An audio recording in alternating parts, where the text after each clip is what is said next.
देखिए बच्चों, पहले थोड़ा समझिए जरा बात को, है ना, समझिए भाई। 16 ग्राम सॉलिड सल्फर रखा हुआ है, ठीक। तो ये देखिए, ये हमने 16 ग्राम सॉलिड, येलो कलर का होता है सल्फर, अरे ऐसे ही बना दिया बस, सॉलिड सल्फर रखा है भाई, क्या दिक्कत हो गई बताओ।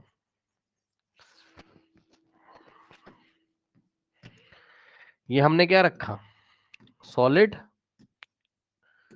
सल्फर। अब बताइए, ये जो सल्फर है ये एटम से बना हुआ है या मॉलिक्यूल से, बताइए। सल्फर के क्या होते हैं, मॉलिक्यूल। मॉलिक्यूल्स होते हैं। तो देखिए, अब सल्फर का उसने आपको मॉलिक्यूल का फॉर्मूला भी दे दिया, और मैंने क्लास में बताया भी कि सल्फर का जो मॉलिक्यूल होता है वो S8, मतलब सर, मतलब सल्फर कुछ इस तरीके से होता है, जरा समझिएगा जरा, क्राउन शेप में ऐसा।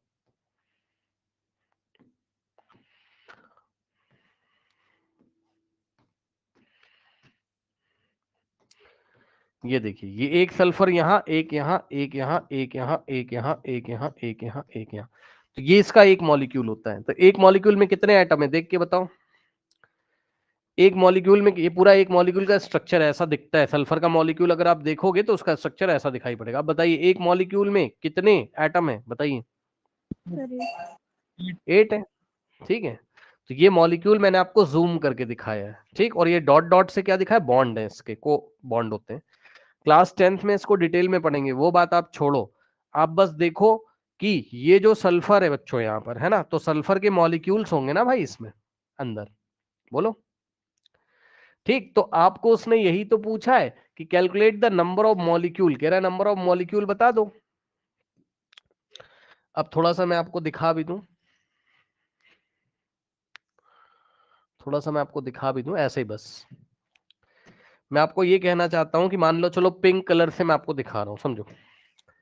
ये देखो, ये सल्फर का मॉलिक्यूल होगा, ये होगा, ये होगा, ये होगा, ये होगा, ये होगा, ये होगा, ये सब ऐसे सल्फर के मॉलिक्यूल बहुत सारे होंगे, होंगे कि नहीं होंगे बताइए, होंगे कि नहीं होंगे, ठीक। अब आपको अगर क्या निकालना है, नंबर ऑफ मॉलिक्यूल्स, तो आप नंबर ऑफ मोल्स निकाल लीजिए, है ना। और 1 मोल में 6.022 इंटू 10⁻23 पार्टिकल्स, यानी कि यहां पर मॉलिक्यूल्स होते हैं। तो जितने मोल्स आएंगे, पहले आप मोल निकाल लो, रुक जाओ, नंबर ऑफ मोल्स निकाल लो जरा, बताइए जरा, मोल्स, नंबर ऑफ मोल्स का formula given mass upon molar mass, yes और नो। तो गिवन मास कितना है बताइए, 16 ग्राम, अपॉन में मोलर मास कितना है। अब मोलर मास में सर कौन सा वाला, सर मॉलिक्यूलर निकालोगे और क्या। अब सल्फर का सिंबल बताइए जरा क्या होता है, एस। नीचे 16 होता है, ऊपर 32 होता है, क्या मैं सही हूं, चेक कर लो, बताओ, सही है, यस सर। ठीक। सल्फर का आपका जो मॉलिक्यूलर मास होगा, ठीक है, वो कितना होता है, 32U, ओके।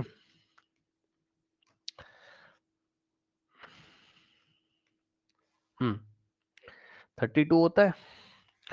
तो अब हमें किसका निकालना है, मॉलिक्यूल का। तो इस मॉलिक्यूल में कितने एटम है बताओ, 8 है कि नहीं है बताओ, है ना। तो हम क्या करेंगे, 8 इंटू 16 कर देंगे, 16 कह रहा हूं, 8 इंटू 32 करोगे। क्यों भाई, एक मॉलिक्यूल 8 एटम से मिलकर बना है ना, तो उस मॉलिक्यूल का मास निकालने के लिए आप क्या करोगे, 8 इंटू 32 करोगे, तो क्या आ जाएगा, 8 2 जा 16 और 1 8 3 24 प्लस 1 25, 256 आ जाएगा। तो यहां रख दीजिए given mass upon molar mass, molar mass की जगह हम कितना रखेंगे, 256, और ग्राम पर मोल, मोल जाएगा ऊपर और ग्राम से ग्राम कैंसिल, तो मोल आ जाएगा 16 अपॉन 256 मोल। अब यहां से 16 16 जा 256 होता है शायद, तो 16 1 जा और 16 16 जा, तो यहां से आगे मोल्स, ठीक। मोल्स को अगर आप एवोगैड्रो नंबर से मल्टीप्लाई करोगे तो मॉलिक्यूल्स आ जाएंगे।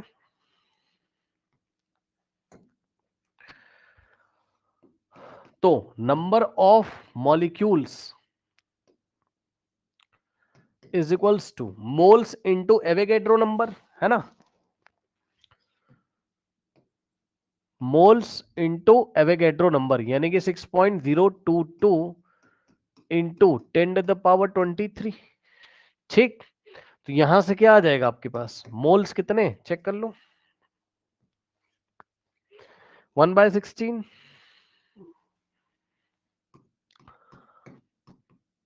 Into 6.022 into 10⁻23। ठीक, अब इसको सॉल्व करेंगे, 2 8 जा 3 जा और 0.0 फिर 1 1। ठीक, अब इसको 8 से डिवाइड करिए, ये कितना है 3.011 अपॉन में 8 इंटू 10⁻23। ठीक, डिवाइड कर लीजिए, 3.011 डिवाइडेड बाय 8। ठीक, अब कुछ लोग अगर कंफ्यूज हो तो आप ऐसे कर सकते हो, इस पॉइंट को पहले इधर भेज दो, तो ये कितना बनेगा 3011 डिवाइडेड बाय 8 इंटू 10⁻23 और 1 2 3 प्लेस राइट में भेजा है, जब राइट में भेजते हैं तो क्या करते हैं 10 की पावर में माइनस, तो -3 कर दीजिए, तो यहां से आ जाएगा और इसको सॉल्व कर लीजिए, 3011 डिवाइडेड बाय 8, तो 8 3 जा 24 और यहाँ 6 बचेगा, तो यहाँ से 1 कॉपी और 8 8 जा 8 7 जा 56, कितना बचेगा यहाँ 5, फिर यहाँ से 1 कॉपी कर लोगे। ठीक, फिर 8 6 जा 48,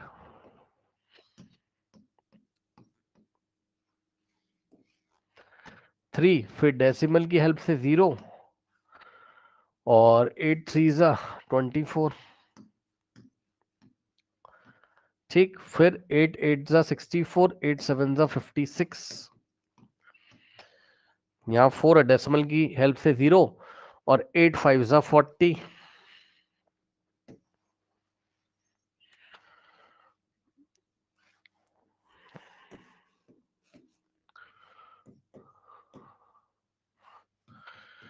ठीक, ऐसा आ गया। अब तो यहां से जो भी आया आपके पास, इसको आपने सॉल्व कर लिया है, तो आपके पास कितना आ गया 376.375 into 10 raise to the power, है ना, कितना बचा 20। अब इसको साइंटिफिक नोटेशन में लेके आइए, ये वाला फिर से यहां जाएगा, साइंटिफिक नोटेशन का मतलब है डेसिमल से पहले एक ही डिजिट होना चाहिए, तो 3.76375 into 10 raise to the power, फिर से 2 प्लेस लेफ्ट में लेके गए, तो इस बार 2 ऐड कर देंगे क्योंकि 2 प्लेस लेफ्ट में लेके गए, 3.76375 into 10 to the power 22। Check कर लो क्या यही आ रहा है,